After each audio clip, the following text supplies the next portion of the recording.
All right, I think we're live. So welcome everyone to another Matt Maran Motoring live stream here on the Matt Maran Motoring YouTube channel.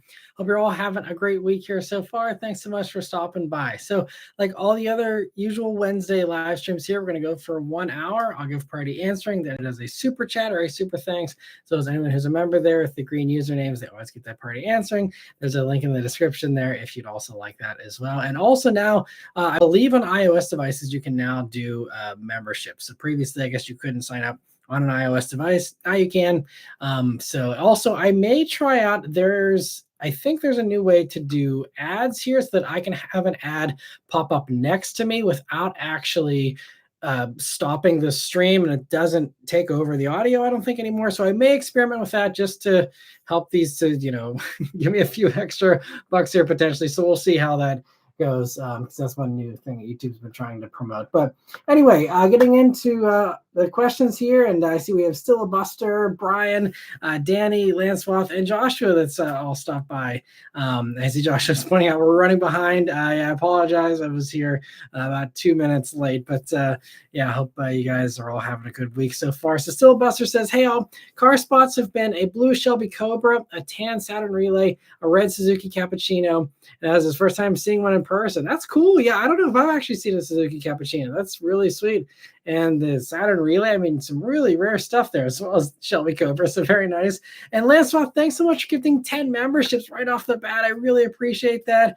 And he says I'm right on time as well, but thank you so much for the generosity. I see some familiar faces there, as well as some new ones too. And I hope they all enjoy the membership perks there. I just posted a new schedule of uploads here for reviews for the month for those members as a member exclusive. And there's also another experimental thing that I think we're good, but if these ever do grow, there's a fun thing you can now do where you can make the lives go from being open to everyone to then having a members only segment. So that might even be something if we get towards the end, or if I get behind, or if there's ever a time where maybe I want to talk about something that's member exclusive, I can save that for the end and switch over to that. Just to kind of continue to keep it special for members. We'll see. But anyway, thank you so much, Lancelot, for the very generous gifting there, and hope you're having a great evening as well, Lancelot. And yeah, let me see here. So Still Buster also says, also someone in my neighborhood picked up a 96 Mercedes SL 500 convertible. Made me think back to my days of playing Gran Turismo 4 and Midnight Club Dub Edition. Very nice. Yeah, I don't remember the SL 500 being in Gran Turismo 4. I played that game a lot. But Midnight Club Dub Edition, man, that's a throwback. I really need to come up with a way to stream those games and just play them, and also kind of maybe play them with you guys so that it's something I can justify instead of it just being me playing for fun, which I don't have time to do. But if I'm doing it during lives, then it's kind of productive and fun at the same time. So maybe someday I'll figure out how to stream a game and we can do that. Especially these older games might be kind of tricky, but I so desperately want to go back and play all those games. And Danny says, hello, haven't driven this week and couldn't today because I got sick the night before, unfortunately. Well, I hope you feel better soon. He says, my rare spot is a Mark III Jetta TDI. We are living with the Traverse's check engine light being on. That's the way a lot of people live. I don't blame you, especially these days. Blowing money on stuff, if it's not readily apparent that there's an issue there, it's easier just to live with the light for sure. And Danny also says the two most interesting Hondas I saw this week were a 2008 Honda Insight and a 2015 Honda Civic natural gas on PA tags. Very interesting. It's surprising to see one on PA tags. My uncle actually, I don't hear from him too often, but he has a natural gas powered Civic and he seems to like it. I got a little bit of info out of him about it. He said, it's been a good car and he's happy with it so far. But yeah, I'm kind of curious what that ownership experience is like where you fill up. Is it a pain to find stations, and kind of efficiency do you get? I don't know. I have a lot of questions about natural gas powered vehicles because they were very unpopular outside of a few places that incentivize them, like California. But Lancelot also says, good evening, everyone. My only spot was an early 70s Ford Mustang parked in a field. Wow, that's crazy. Hopefully it gets saved someday, because stuff like that. I mean, a lot of those are really far gone, but It always makes me want to save it and give it a second life. And Luke says in Tonawanda, New York tonight, had an awesome meatball calzone for dinner. Man, that sounds delicious. I haven't had a calzone in far too long. And I hope you're enjoying the time in New York there, and stay safe out there on the road, Luke. And thanks for trucking all the goods that Americans need every day here. And Kraken says, "Hey Matt, figured I joined to feed off the normal vibe of these Q&As after just getting back from dropping off a friend that wasn't exactly, we're just gonna leave it there. Gotcha. Well, sorry for the a little bit of a harder day. My daughter had a not so great day today with little disappointments for her too. So I'm understanding the vibe. I totally get it, but I hope that the live is a nice little distraction for you here, Kraken. And I don't know if you saw interesting Hyundai news, since I know you're very plugged into the Hyundai world, how they just did a gigantic slashing of pricing for Ioniq 5. And it's kind of one of the first developments in this post EV credit, story of where we're going to go from here. And clearly in Hyundai's mind, they're not slowing down. And it's interesting that they cut it as much as they did, because I don't remember the exact figures, but I believe it was actually cut by like $7,800 for the base one. And then some of the higher ones, it's cut by almost $10,000 for the pricing, which conveniently came out today, as it's like, okay, well, no more incentives. But now it's like going to still sell like it has incentives, because now they start for an Ioniq 5 at 35 grand before destination, it's like 36.2 or whatever after. And then loaded Ioniq 5 is now like 49.8, which really puts it pretty much right there with like Santa Fe and a little bit more than a fully loaded Tucson. So there's a little bit of a premium potentially, but I think makes it a lot more compelling. We saw also, Subaru Solterra very much, competitive with its pricing, again, starting in the, mid to high 30s.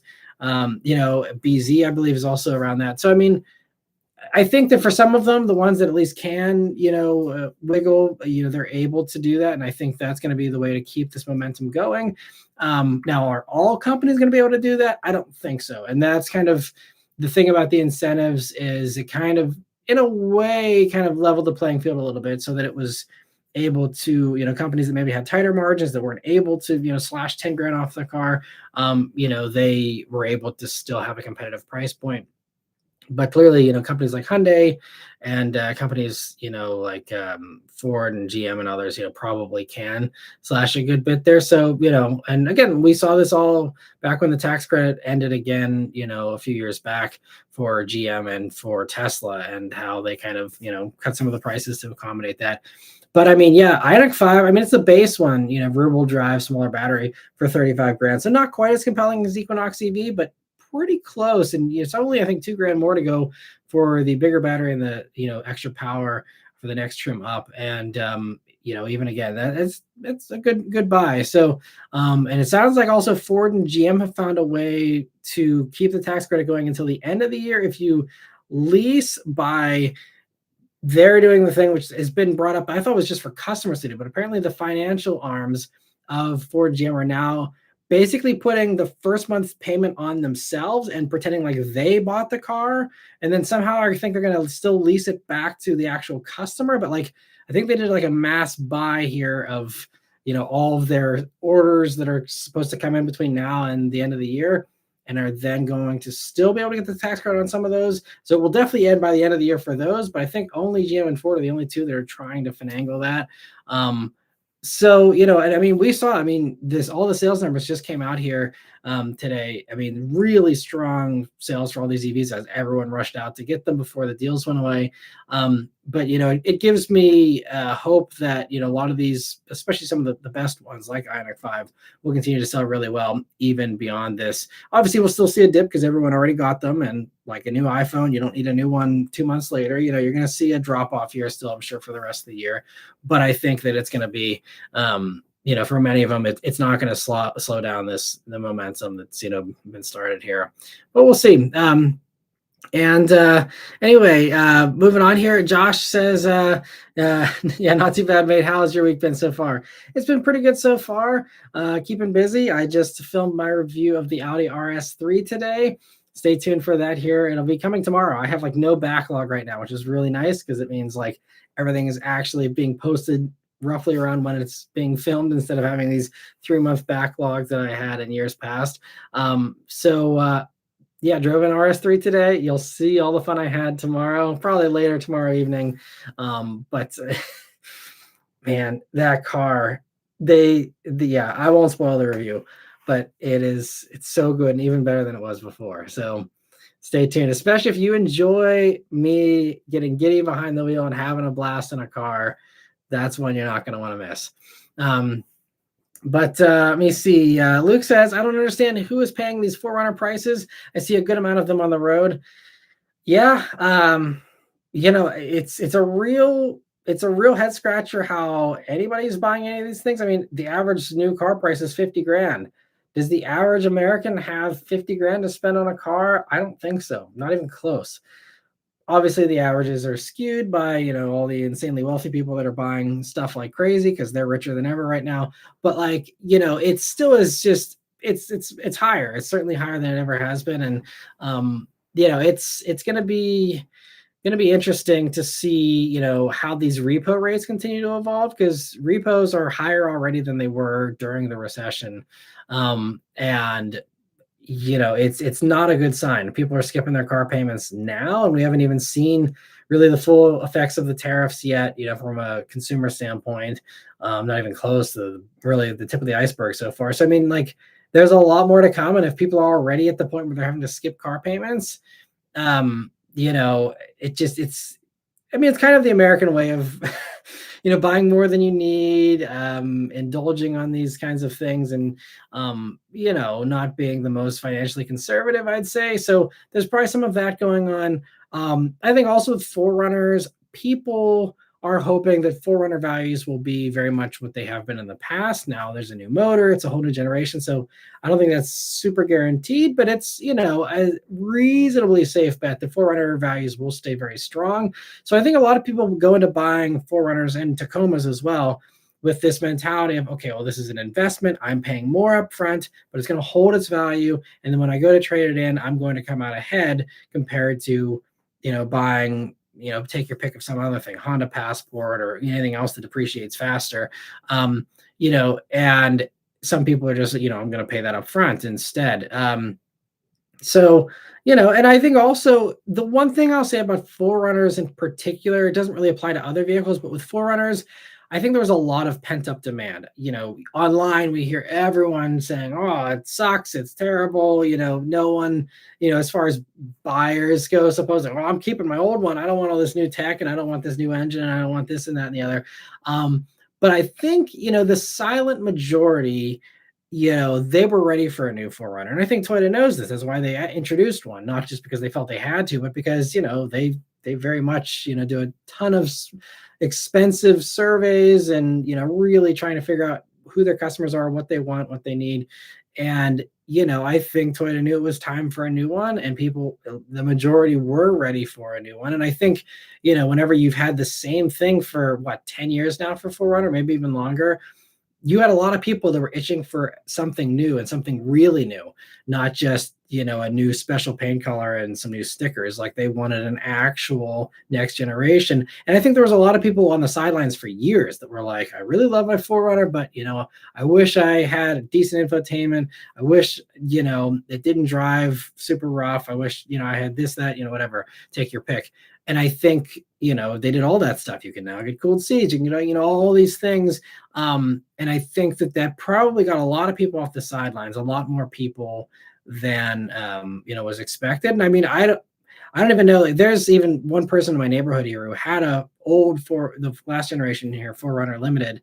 And before these 4Runners hit dealers, he went out and bought a Jeep Wrangler, which, interesting choice, but, I have no clue about, their motives or, what the whole process was there. But I think there were a lot of people that got bored with their 4Runner. They didn't have anything new to go to. And so they, went and tried a Wrangler, or they went and did something else. But I think that, now there's a new 4Runner. There's a lot of these people that have been saving up their money that have a ton of equity in their old 4Runner. That makes it a whole lot easier to go into the new one. If, you bought your old one for 35, 40 grand, whatever, and it's still worth 30 grand, you can put 30 grand down on your 50 grand new Forerunner, and you're only financing 20 grand or whatever, and I think there's probably a lot of that going on. I have no idea. That's just, me spitballing here. I appreciate the emojis there. So, maybe I'm on the right track. Maybe I'm completely off. I have no clue, but that's the only thing for Forerunner in particular where I think you could kind of make some sense of that. And it's also just a really good, truck as well. So for people who just are in the market for that, I think people are definitely, wanting more off-road capability than ever. This is why Passport, now that it's more rugged, is done huge sales numbers. And actually, Honda just announced their sales numbers today. Everything's up really well for them too. But Passport in particular, they said 80% of all Passports of this new generation sold this year so far, 80% are the Trail Sport. That's a little skewed because in order to get the top version, which I think a lot of these early adopters want, you have to get a Trail Sport, if the Trail Sport Elite. So I don't think that is totally accurate. I don't think 80% of people actually want the rugged thing, but they want a loaded Passport. And so they're going for that Trail Sport. But, the Trail Sport's a super hot seller. And so I think that, there is absolutely a growing trend of people that want something that feels empowering, that feels like you can handle the next severe storm near you, that you can handle the flooding that's happening more and more often and all these other things and feel safe. I think that these giant, things like Forerunner and Passport help you to feel safer in a, more chaotic world, in my opinion. So I think there's some of that as well. And that's a very powerful force, and a very, peace of mind is everything. This is how the whole insurance industry goes around, is selling peace of mind. And I think that rugged vehicles kind of tap into that as well. But anyway, let me see here. YH, thank you so much for a super chat. He says, I saw my first VinFast. That's impressive. I thought it was a Volvo logo rebrand. So I gave it a Mustang welcome and said, welcome to the NFL, rookie, and took off. Nice. Well, I'm guessing the VinFast didn't try and keep up. I think they're pretty quick. I honestly don't even remember the powertrain specs on them. But it's an EV, so it's probably not super slow, but I'm sure, your Mustang was able to handle it no problem, especially because I don't imagine a VinFast owner wanting to push their car too much in fear of breaking it. So they probably are too terrified to floor it and even try and challenge you. But Wyatt says he's got the second fastest Stang on the East Coast, so no one's going to touch him. And thank you so much for the super chat. And let me see here. Kraken says, just test drove a 25 Elantra N with the manual. Love the feel and the notchiness of the shifter. Was rubbery, like I've heard from reviewers.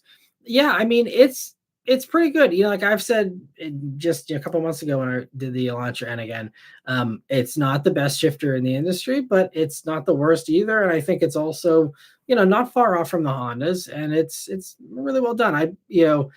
I think Honda does a better shifter, but I think, if you want the best performance value out there, Elantra N is absolutely still it. And I definitely get it with a manual because you save yourself $1,500 too. And let me see. Luke says, Midnight Club Dub Edition was the first game I ever played. My brother and I were homesick from school, and when he went to the bathroom, he told me, figure it out, and I was addicted to that game. Nice, that's awesome. Yeah, that was a good one. And yeah, just it's so much fun. I don't know. Maybe it's nostalgia kicking in, because maybe if I go back and play it now, it might not be as great as I remember. I don't know, but I always thought it was a good one. And Lancelot says Oregon Trail is the first game he ever played. That was probably around, probably one of my first, maybe not the first game. I didn't have a computer in the first early years growing up there, because that was still kind of a little bit more extravagant in the early 90s. But I did play at school Oregon Trail. This is probably like 1995 or 96. But I remember like the big, huge floppy disks, not the smaller floppies, the big actual floppy ones. It was that. And then the Carmen San Diego game, if you remember that one, that was available on like those early Macs. And Carmen San Diego and Oregon Trail were the two. I did play the OG versions, and it was I'm sure it's fun now on the new versions and the apps or whatever they have, but the original there was fun playing it on the black and green screens and all that. And Kraken says, I actually did not see the new pricing. Glad you're on top of that. Well, happy to pass along the info then. And Luke says, did anyone wake Green Day up? Good question. Someone should if they haven't already. And let me see. YH says the story behind that song is sad. I remember vaguely hearing the story about it, but I don't recall off the top of my head. But yeah. And let me see. I think they're actually touring right now, aren't they? Or they were, I think. I can't remember. I just remember they did a modern cover of American Idiot, I think. That feels like very well timed for when they're starting to have a comeback here in a way. But anyway, Kraken says, yeah, it looks like it's up to 10 grand for standard Ioniq 5s. Nothing in regards to the Ioniq 5N, but I'm assuming it won't get a price drop. I don't know. I feel like it has to get a price drop because if Ioniq 5N is still, what are they, like 65 and a top limited Ioniq, which, has more stuff than the 5N as far as, you don't get, I think you maybe get cooled seats. Yeah, but you don't get like a moonroof in the Ioniq 5N and a bunch of other stuff. So unless they plan to add content for 2026, I would assume the price will go down. Now, will it go down 10 grand? Probably not. But if we think 65 was Ioniq 5N for this current model year, and I think loaded Ioniq 5s before the price drop could get into the mid to high 50s. You have maybe like a 7 grand difference or something. So I could see maybe Ioniq 5N starting now 55 or 57. I mean, anything would be very, very exciting because that car is phenomenal. And if it gets any cheaper, that just sweetens the deal. So I'm personally excited. Keep my fingers crossed for that. And hopefully it bodes well for Ioniq 6 pricing for this new the new refresh version, and also the Ioniq 6N.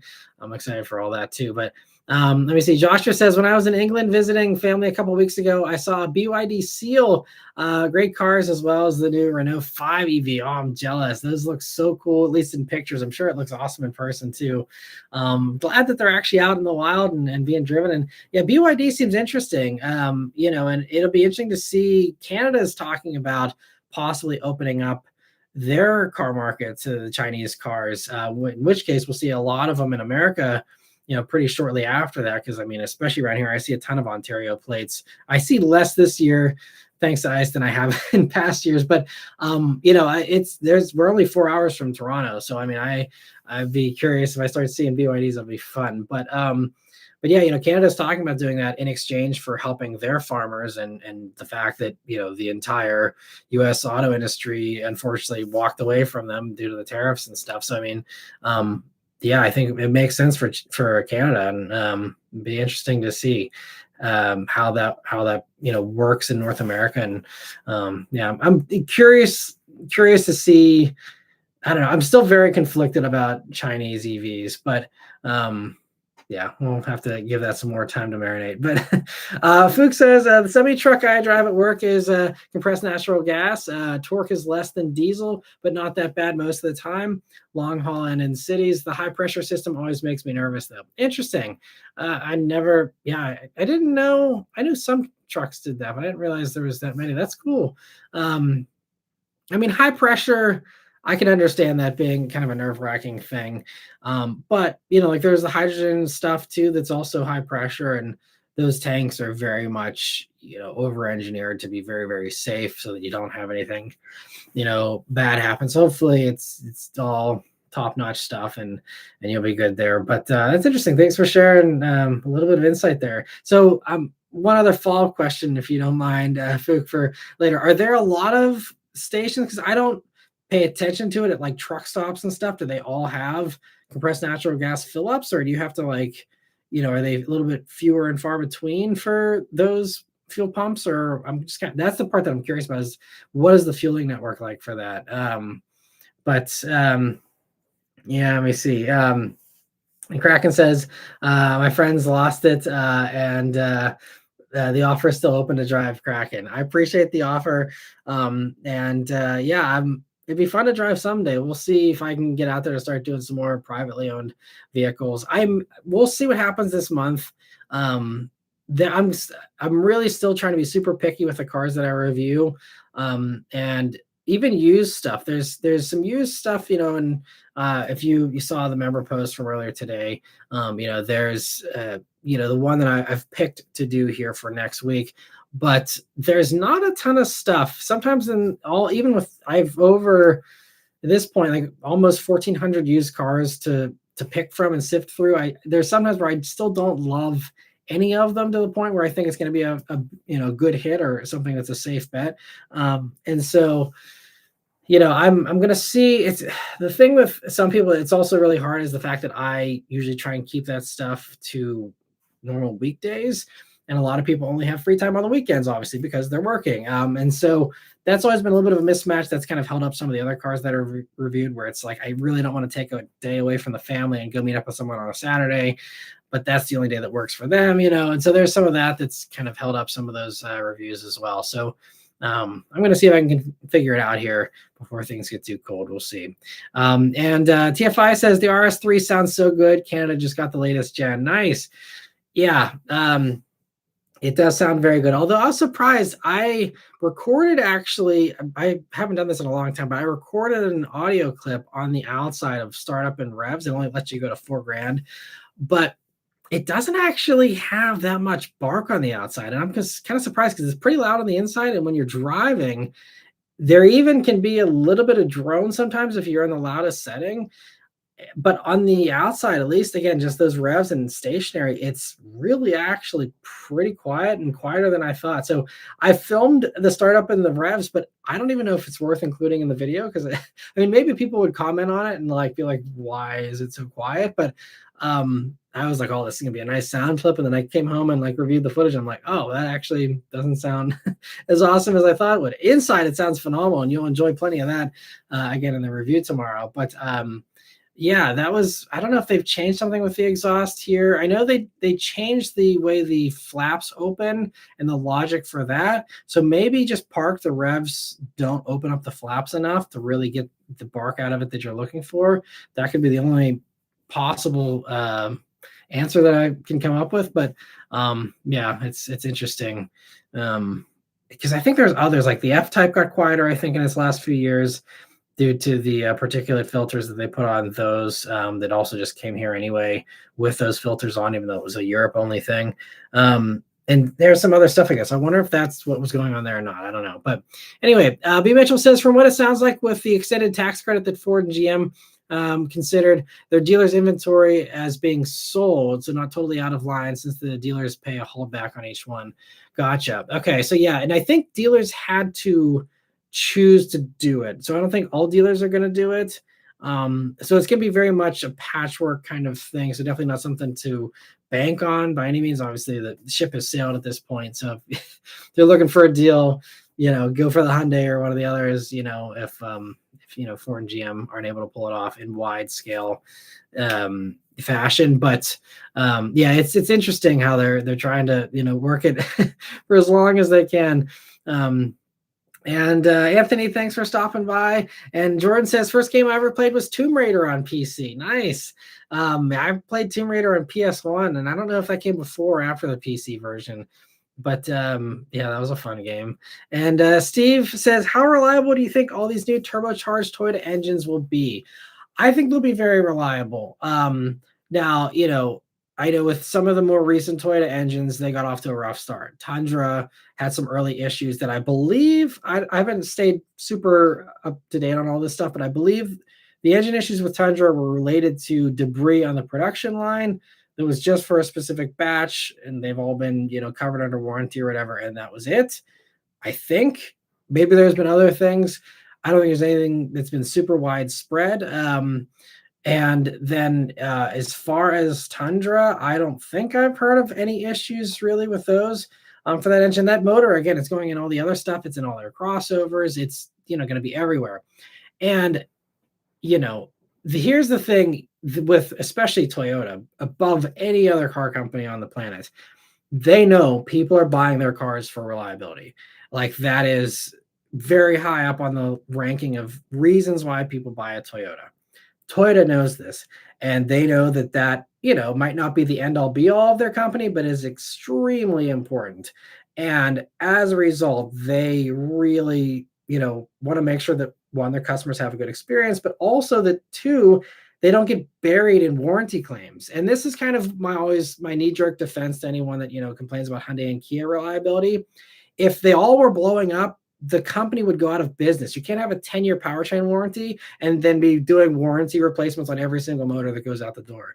And so same thing with the Toyota. If this motor isn't fantastic and doesn't have an extremely tiny margin of error, then you're going to have all these Grand Highlanders. They sold over 100,000 last year, probably on track to do even more than that this year.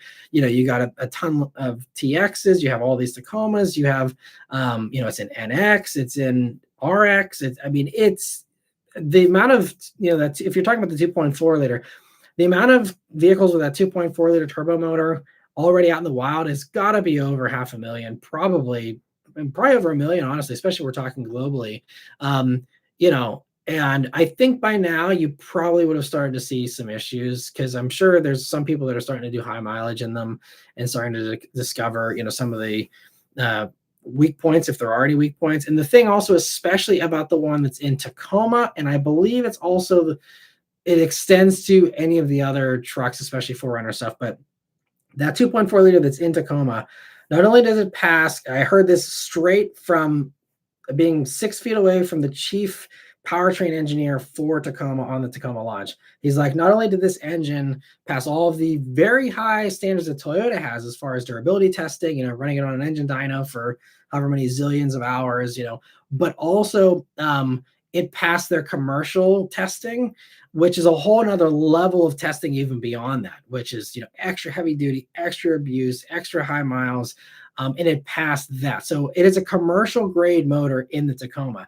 And so, time will tell if that actually bears out to, big, but the testing has, in their mind, solidified to them that it is a commercial grade motor. And so to put that in perspective, like another commercial kind of grade motor is like the Cummins diesel you get in the Rams, which is, I think, a large reason why so many people love that motor, even over the diesel options and the other competitors, is it's, a commercial grade kind of motor. And that's, it speaks very well for the durability and reliability. So, again, I could be completely wrong. Maybe Toyota's, lying or whatever, but like, I'm pretty confident that motor is going to be just as reliable as every, Toyota motor before it. And the thing to keep in mind too, the final thing I'll say is, turbo engines, yes, there's more parts and therefore more opportunities for things to break, but, it doesn't necessarily have to be that way. Just because there's more parts doesn't mean that it's, going to be worse. In the same way that, just because there's less parts doesn't make something more reliable. There's plenty of unreliable naturally aspirated engines that do less miles than a turbo motor can. And you can even go so far as to say, especially if you don't like EVs are an extremely simple motor, and yet you still have motor failures sometimes in EVs. You still have, basic little components, electrical components that fail, so even in that kind of a scenario where that's one of the big selling points of EVs is no moving parts, you still have failures, so it's, I'd say in the past, a couple decades ago, whenever people were figuring out turbos, it was more newfangled. Sure, you had some extra risk there, but I think these days, they very much know what they're doing. So I would have full confidence to buy a turbocharged Toyota and feel confident you can put 200,000-300,000 miles on it, no problem. And it's kind of funny. I was going through like some of these other used cars, and the one dealer that I do work with, they have so much inventory. And I just, for fun yesterday, said, let's look at what the highest mileage stuff is out there, just because maybe it'd be fun to review something that's insanely high mileage. And there was a Subaru Forester that was on there that had like 150,000 miles on it. And I'm like, oh, it's pretty good for a Forester, but I know that those motors typically do have some issues once you're, 120,000 or so with that EJ motor.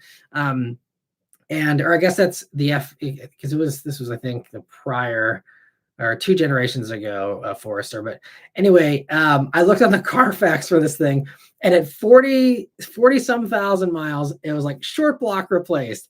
Again, maybe it was just a quirk with that one, but like people, like Subaru currently has, I think, the Consumer Reports top reliability ranking, but the amount of times I've heard of someone getting a short block replaced in their Subaru, And yet it's like being held up, at least marketing wise, as this, gold standard for reliability.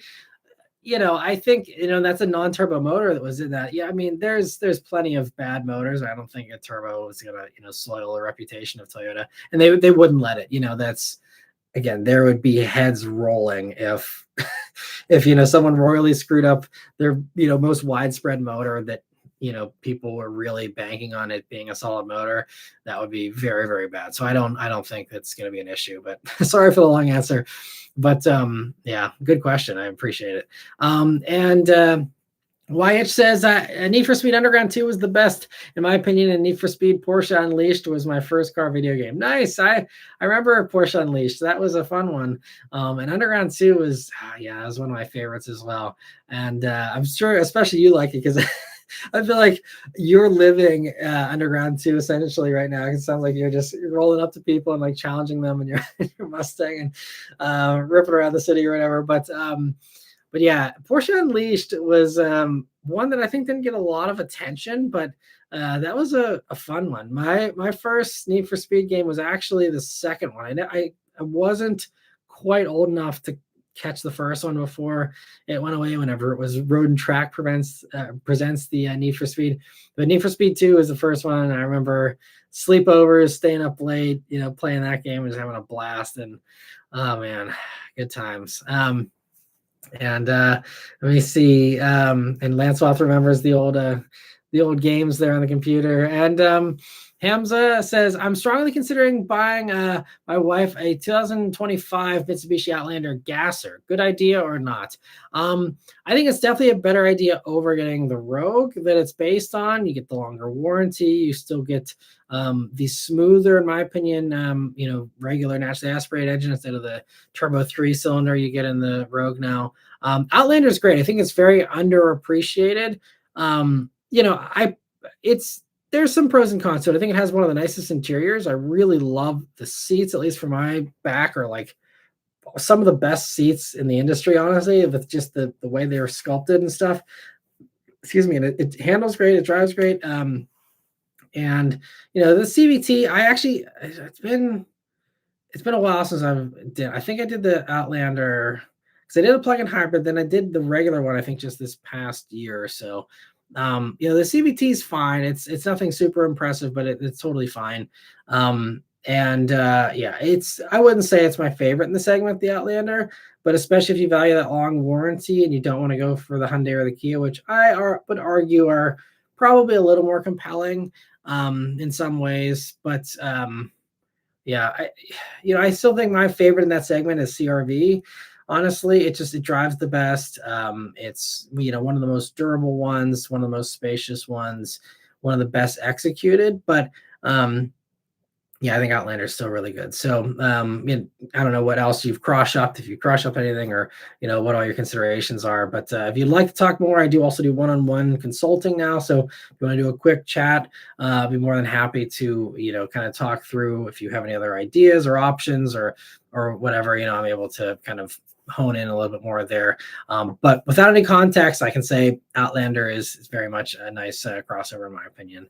Fook, sorry I missed your member chat there a few minutes ago. He says, not many truck stops have compressed natural gas, fewer with the fast pumps, 15 minutes versus 40. Interesting. There's mainly 3 companies that use CNG, and we pump at the yard, about 900-mile range. Wow, okay, well, that's pretty good. I think it's pretty good for an 18-wheeler. That's cool. Thanks for the insight on that. And thanks also for being a member for 28 months now. I really appreciate that. And but that's fascinating. I need to go and watch a video on CNG trucks. I didn't know it was really that widespread. That's cool. And Jordan, thank you so much for a super chat. He says, would Ford Focus ST rims fit onto a C-Max? I don't know the bolt pattern. So I am not sure. It just comes down to the bolt pattern. And then tire rack places like that are going to be really good with giving you that kind of info. But I wish I could help, but I do not know the bolt pattern off the top of my head for those. Let me see here. So where were we here?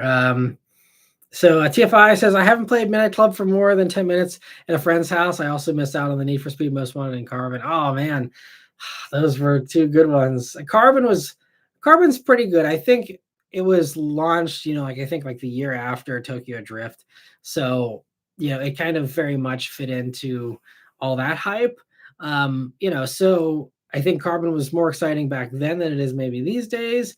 But Most Wanted is like an all-time great. And basically, like everyone's saying, like all they want from a new Need for Speed game, which I guess apparently there's no more new Need for Speed games coming, is that they just want a new Most Wanted game and they just want a new Underground. And instead they're always trying to do these different things, and it's just like, just go back to the things that worked. But man, Most Wanted is it's so good, such a good game. I remember I bought it on launch day, and I was so pumped for that game. And Stang Man says, what was your favorite car you ever owned? That's definitely got to be the Mustang Bullet. 2019 Mustang Bullet still is favorite car I've ever had. Might be the favorite car I've ever will have. We'll see what happens and what the future holds. But that one was really the most special one to me. I've loved all the cars that I've had, though. I'm sentimental about all of them in various ways, and even like my Mini Cooper S that was only around for 6 months and very unreliable. Even that thing, I still look back on fondly for the times when it did work. It was really a wonderful little experience until I lost all faith in it. but yeah, Mustang Bullet for sure. And Lance Watt says, I remember playing Need for Speed Hot Pursuit on PC. Nice. Yeah, I had it on PS2, I think. Yeah, PS2. And it was cool. That was the first game to have the Lamborghini Murcielago, which was one of my favorites. I think you can kind of see, my head's getting in the way, but I got two of them behind me there. I got the Roadster and the Coupe there. That was my poster car. That was like, for me, the dream as a teenager was Lamborghini Murcielago. So having that in Hot Pursuit 2 was very much exciting for me. I remember the first day I was able to play it, I just like glued to the screen, just did not want to stop.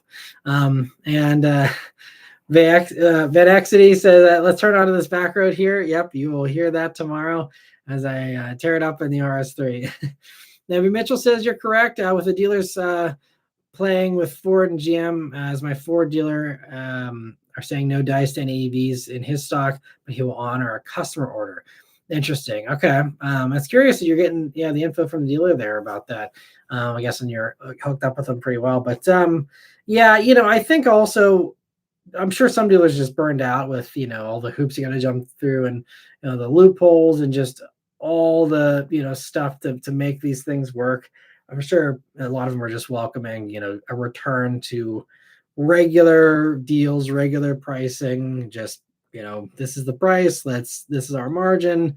Let's work it out, and just kind of, instead of playing around with payments, with leases, and trying to game the system there a little bit, but it's interesting. And Hugo, thanks so much for being a member for 27 months now. I really appreciate it. He says the Bullet became the Matt Moran car. Straight Pipes even said it. I appreciate that. Yeah, it was a fun car, and I miss it a lot, but I'm glad that it's in good hands and being enjoyed the way it should be. Let me see here. Luke says, I also enjoyed Need for Speed Most Wanted and Need for Speed Carbon. Nice, yeah. And B. Mitchell says, then again, my Ford dealer is the 7th largest by sales volume, 90% being F-Series trucks. Wow. Yeah, that's so I guess they are basically almost single-handedly probably responsible for whether or not F-150 stays the sales leader or not. Man, that's a lot of trucks to sell. That's crazy. Anthony says, I watched your 2026 Subaru Crosstrek Hybrid. Interesting to see the minor differences between the standard Crosstrek and the Wilderness. And there's quite a few. I mean, the Wilderness, they do beef it up a decent bit, and they are just trying to. It's interesting how the hybrid has slightly different cladding than the regular Crosstrek, because I didn't realize, but when I went back and looked at it, I'm like, yeah, they're right. On the doors, they just add on extra plastic for the American version, just because we always have to have more cladding apparently, and they don't have quite as much in Japan, which is interesting. And also, if you saw in the Wilderness Forester review, how they were able to do that whole new center console just for the North American market, because they're now building it in America, and why they couldn't have shipped that or had that part made, for and put it into the cars in Japan and still shipped over here. I don't know, but yeah, it's kind of interesting how they're able to maximize things, and it kind of also is an interesting look behind the curtain as far as they say, oh well, this is like what we're doing and this is what we have, but it's like then you see like with these changes for 2026 for Forester, it's like, well, here's what you actually wanted to do, but you kind of had your hands tied before with the stuff in Japan. And now when you get a little bit more freedom, here's what you're able to do. And it kind of shows that I think, even if car companies act like, oh, it's fine, yeah, they're usually pretty self-aware and understand, where they fall short. And this is, I think, why, I think that a lot of people are nervous to give negative feedback and reviews and stuff. But this is why, like, I absolutely say, look, like, this sucks, this is great, this isn't great, whatever. Because I think, like something with the Forester there, they know there's room for improvement. For a while, they just couldn't do it. Now they can, and they take the opportunity when they get it, So it's just kind of a fascinating little thing to see how the wheels turn behind the scenes there. But B. Mitchell says it's the 7th largest in the Minneapolis-St. Paul region. Gotcha. He's in dairy farm country. Okay, well, that makes sense. But yeah, that's crazy. And I'm sure, especially out there, just trucks are very much sought after just for the all-weather capability and stuff too. And Anthony says, imagine a commercial grade motor in the GRD6. Track use is heavy use. That's true. It would be good to see it in everything, but I think, yeah, I'm sure there's some limitations to that, especially when you're talking about stuff where, again, price is everything. And I think that's partially maybe a little bit why the Tacoma and the 4Runner are so pricey, because you have a motor that is, unique to those truck vehicles, that it's a little more over engineered. Those parts are expensive, the forged internals or whatever it is that they do, those are expensive parts. And so if that drives up the price by $1,000 or $2,000 because you're building the motor out, I mean, that can really make it or break it whenever you're talking about $30,000 sports cars. When you're talking about a 50 grand truck, maybe not so much, especially whenever they know, again, they're buying a vehicle that's holding its value and all that. They're more willing to dish out the money there. But let me see here. So Hugo says, hey man, I found a 91 Ford Ranger with only 88,000 miles you can review. So that's a unicorn. That's awesome. I appreciate the offer. And if I'm ever in, I believe South Carolina is where you're at, right? If I'm ever down there, I will let you know. I still have you on my list, Hugo, for some of the other stuff you offered in the past. I can't remember exactly off the top of my head. I think you have the Dakota, right? Yeah, someday maybe I can head down there and do those. But yeah, thanks for the offer. And that's a rare find. It's a nice one. And Steve Allen says that Need for Speed 2 definitely had the best soundtrack. I mean, I see Fuchs says Riders on the Storm was a banger as well. Yeah, for that was Underground 2, right? Yeah. Underground 1, 2, I mean, Get Low, the second you turn on the game, that immediately comes on. I don't know what's my favorite as far as music for Need for Speed games. Yeah, it might actually be Underground 2, because I feel like that one imprinted on me more than the others. But I don't know. I think the car racing music that I think is burned in my brain more than anything, though, is Gran Turismo 2, because all the like 90s grunge music and stuff that they played in Underground or in Gran Turismo 2 was just that all those songs will randomly just like pop in my head. And I think yeah, there's a few that I even bought and I have them on my phone, on my iPod, part of my iPhone or whatever, and I'll just listen to some of the old soundtrack songs every once in a while. It's fun for a nostalgia trip. And Anthony, thanks for looking up the bold pattern there for Jordan. I appreciate it. And let me see. Jordan also says, is a carbon fiber body safer than aluminum? If so, why wouldn't it be a standard requirement for US approved vehicles? Carbon fiber is interesting. So carbon fiber is stronger, but carbon fiber, carbon fiber is a little different with the way it deforms. So carbon fiber is great whenever you're talking about like monocoques and things like that, where it is taking a hit, but not really a direct hit all the time. It's more of a secondary hit, or it's after you've had a decent amount of slow down physics wise, where you've had a lot of the energy dispersed already by all the other crumple zones and everything before you get to the carbon fiber tub. Whenever you're talking about carbon fiber body panels and things like that, it kind of just cracks and does just kind of break. So it's not, sometimes preferable to aluminum where you have deforming, because deforming takes energy away every time you're stretching or you're pulling or you're crumbling or crushing that aluminum. That I mean, you look at what you see on guardrails and stuff, it's all about kind of, especially those little like accordion parts at the end of a guardrail, it's all about that compresses, and that time and that energy that takes to deform that is part of what they're trying to do to disperse that energy before it gets to the occupants. With carbon fiber, you don't have that whole deforming process. I mean, I'm no scientist here, so anyone who knows more about this, feel free to chime in and tell me I'm wrong or whatever. But my understanding is that's part of why there's a lot of advantages again to carbon fiber in the right use cases, but for putting it on all cars, in addition to also just being a lot more expensive, it's just I don't know if it actually would be safer as far as body panels go.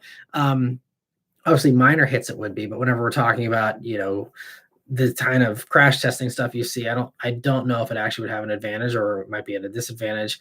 But yeah, carbon fiber is also very expensive. You look at like a carbon fibered version of a Bugatti Veyron or a Bugatti Chiron or something like that, compared to a non-carbon fiber version, I can't remember. I mean, obviously it's crazy upcharges just because they can at that point. So I don't know if it's a direct reflection of how much it actually costs. Probably far from it. But when you look at carbon fiber body panels and all that stuff, it's expensive. And carbon fiber is expensive stuff. I mean, even like, for example, on a Cadillac CT4V Blackwing, I was just looking this up when I was doing my comparison portion for the RS3. CT4V Blackwing, if you want the carbon fiber front lip, you want the carbon fiber rear spoiler and the carbon fiber side strakes and side skirts there and a couple other little pieces, that's like 10 grand. Again, maybe there's some markup there, but I mean, carbon fiber is expensive when you're talking about good carbon fiber. And so if you had the entire body of a car, it just, that's stuff that you see on exotics for good reason, but you're not going to see it on a regular vehicle. There's a lot of things I'm sure that the IHS would love to do just to improve car safety, but just be way too expensive. But speaking of that, allow me one more little tangent here before we go. I will also hit the last few questions here, but we have pretty much caught up. Speaking of IHS stuff, if you want something to put yourself to sleep here tonight, they actually just came out like a week or two ago with their plans for what they're planning on mandating on cars for the next few years here. And the IHS is, run by, it's funded by insurance companies. It's, completely independent. It's not a government body. We're not talking about the NHTSA or anything like that. Like, this is completely independent. So they're going to do what they're going to do. Doesn't matter what's, the government's doing or industry's doing. Like, this is just what they say you need to have in order to get their top rating, which is very coveted for car companies. The new things that they have added are that by 2027, every car has to have an intelligent speed, like a sign recognition system, so that the car will basically be saying, hey, you're going over the speed limit. Every car by 2027, if it's going to have a top safety or top safety pick plus award rating, that's going to be a requirement for that rating, is you're going to have your car have a speed limit reminder. And they say they want to eventually get that to a point where it does limit speeding. Now, how much, are they going to make everyone do exactly the speed limit in these vehicles, or is it going to have some leeway? I don't know, because that gets tricky when you're talking about emergency scenarios and things like that. But they just said in their article about why they're doing this, they're like, we just see so many speed related deaths. And so that's something that they are really trying to focus on. And so that's coming 2027. Also, they say by 2029 or 2030, they're going to implement in order to have a top IHS, top safety or top safety plus award. So not mandated on a federal level or anything, but just if you want that award, by 2029 or 2030, you're going to have a driver monitoring sensor as standard that can detect impairment. So basically, they're trying to stop drunk driving from a technology standpoint. They said they could do, like a system that has a sensor, because there's other technology where there's a sensor that can just analyze your breath and use that to shut the car down. And basically a more advanced version of what you get if you have too many DUIs and you have to blow into a tube to start your car. That's already a thing. But this would be like, they said instead of doing that where you just have it for alcohol impairment, they said doing it through eye scanning for and just face scanning for driver impairment stops from all kinds of impairments and other things, not just alcohol. But so they want a system that actually will do that and act upon that and turn the car off or whatever, disable it if it sees that you are out of it. That's going to be, again, something that they want if you want one of those top picks in 2020 or 2030. So basically, anything that has an eye on safety, anything that is a minivan or any of these other vehicles, expect them to all try and incorporate that in the next few years here. So I know, that's going to be all controversial stuff. A lot of people don't like to be told they're speeding and be nagged about that. A lot of people don't like the driver monitoring stuff. I think the driver monitoring stuff will get better over the next few years. I complain about it myself in a few of these, most recent reviews where, I try and look down at the infotainment system to change the radio and it scolds me for not looking up at the road fast enough or whatever. I think that there's going to be some intelligence that needs to happen with that system behind the scenes, and maybe AI and things like that will even help that to get smarter with how it's alerting you and whether it gives you more grace for certain instances, or if it knows you're doing something and maybe it's hooked up to the infotainment and sees, okay, they're changing the radio. We'll give them a little bit more eyes off time here than they would normally have if they were just looking around at the scenery or whatever. I'm not sure how that's going to be implemented, but that's what's coming as far as, if you're worried about overreaching systems in your cars, speed limiters and driver distraction stuff being heavily enforced is what's going to be coming up here in the next few years. And nothing can save that. No voting can save that. Nothing. It's all about just insurance companies wanting to reduce the amount of money that they pay out for death suits, for injury suits, things like that. And I think hopefully we'll make it a safer world. But again, hopefully the implementation will be better than it is right now. So just wanted to give you guys a heads up on that for anyone who follows that kind of stuff. But I'm going to drink here for the last few questions. Leroy Jenkins says, is there enough major changes for the 2026 Forester to be worth waiting for over a 25? I mean, I think the only change is that center console I talked about in the wilderness review. So if that's worth it to you, go for it. Otherwise, no, I don't think so. And there's a slight price bump here for 2026 too. So if you don't care about the center console, get a 25 for a little bit less price. And especially right now, they're probably trying to clear out 25s as the 26s are inbound soon. So I would say just go for a 25, honestly. Unless, again, if you have large bottles that could benefit from those bigger cup holders, I think that could be a nice improvement. But otherwise, yeah, 25 is fine. And B. Mitchell also said to Jordan that steel or aluminum doesn't give off toxic fumes if there's an accident with a fire. Interesting. I actually didn't know that carbon fiber gave off toxic fumes in an accident. That's interesting. So thanks for the info there, B. Mitchell. And I see Jordan says, last question, is OnStar still a thing or did it die out like MapQuest? No, OnStar is absolutely still a thing. It is still like GM's concierge kind of service. Our Lyric has OnStar. There's a button right there in the ceiling like it's always been, and that will also come on to intervene if it detects you've been in an accident or if you need to remotely unlock your vehicle or things like that. It still can do all of that stuff. Now there is like higher tiers of it, I think, after the trial period of the first few years or something. But OnStar is, yes, always there. And it's, a nice thing to have. I mean, I think a lot of times these days, like our phones have crash detection and things like that. That kind of replaces OnStar, but OnStar is absolutely still a thing. And Chad says, just got home from work, but thanks for the chat. I'll watch it tomorrow. Well, thanks for stopping by, Chad. Hope you had a good time at work there. It wasn't too bad. And yeah, thank you all so much for stopping by here. And thanks for a great chat tonight. Hope you guys enjoyed it. And yeah, I'll see you guys here on Sunday for the next live. And in the meantime, I see people just says, wait, what? MapQuest is DOA. I mean, maybe MapQuest.com is still a thing. I don't know. I haven't gone on in years, but I don't know. Maybe MapQuest is still more commonly used than I thought it was. I don't know. But anyway, I'll see you guys. Stay tuned for tomorrow, the RS3 review, and for some more good stuff here coming up here the next week, and yeah, some other new reveals as well, or just new releases. I'll be doing a couple embargoed trips here towards the end of this month, so some new releases as well. So yeah, stay tuned for all that. But thank you all so much once again, and I'll see you guys on the next one here, and take care.